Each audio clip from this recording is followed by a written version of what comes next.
It was 1933, January the 18th. Thomas Carroll Graham was born.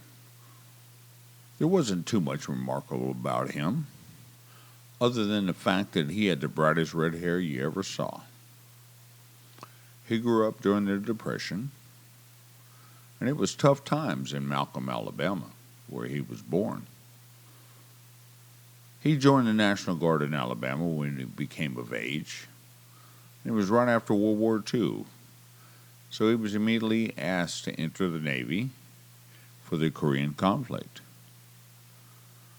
A bit of background on Pops. He was an expert swimmer. He swam the bayous in Alabama. What else did you have to do during the Depression except go swimming with your black buddies down the street and skip school?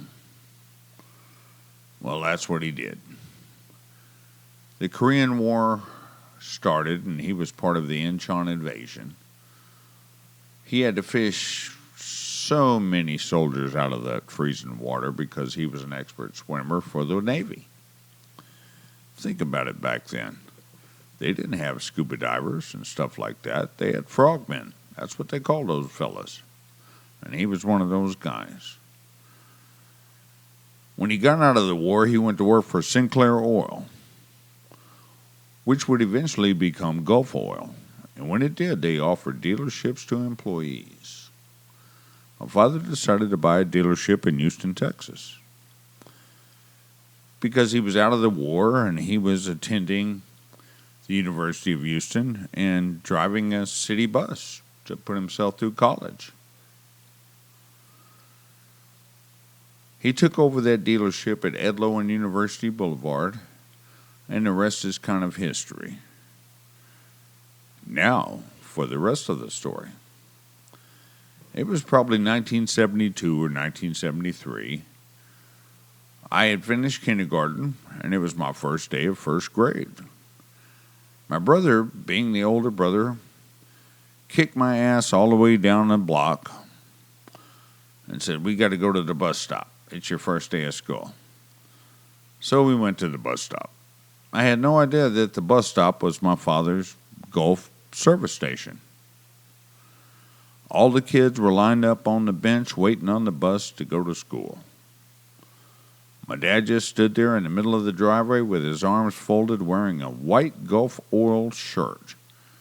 Now, back in those days, you wore a white shirt working at a gas station to show that you had the cleanest gas station in town. It was called a service station, not a gas station, actually. Well, that's what he did. He stood in the middle of that driveway and watched those kids get on and off that bus every day. That was his job.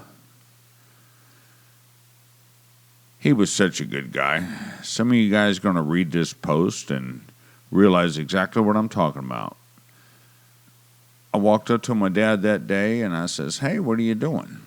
He says, "Get your ass on that bench and get on that bus." That's exactly what he told me. So, guess what I did? I got my ass on that bench, and when the bus came, I got on the bus.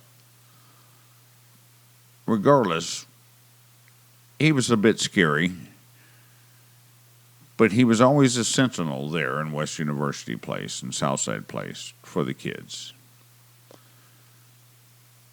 He would stand on that corner and watch the kids get on the bus and watch the kids get off the bus.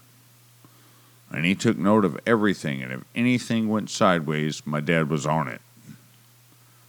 He was the sentinel. For all those children taking the bus, he just stood there without any movement, with his arms crossed, and made sure all children were safe. He was a good guy. Thomas Carroll Graham, 1933 to 2016.